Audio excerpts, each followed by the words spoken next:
Hello. So today we have a case study, and the question is, how did an elite school overcome a sudden bout of racism? So we did a project for an elite school in Atlanta, and I don't know if you know this about Atlanta, but there's a lot of international stuff that happens in Atlanta. There's the CDC is there, and the Carter Center, and the MLK Center for Nonviolent Change, and there's an international convention center. So there's a lot of people from all over the world. So this very elite school had a lot of kids with all different languages, all different backgrounds, etc., etc.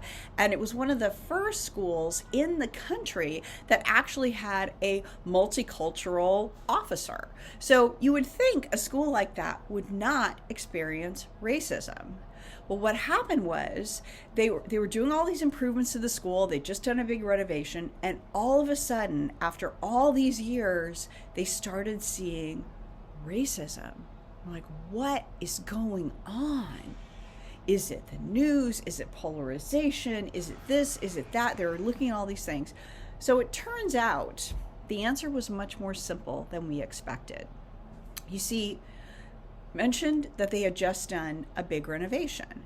Well, prior to the renovation, there was only one break room for the faculty that was even halfway decent. So basically everybody just went to that one break room, and they all kind of hung out and they all knew each other.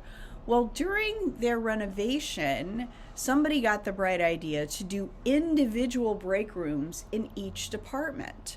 So now, instead of everybody knowing each other, everybody felt like they were in these little pods because they didn't hang out together anymore. So the answer to the question, what's going on with racism, is we don't know each other.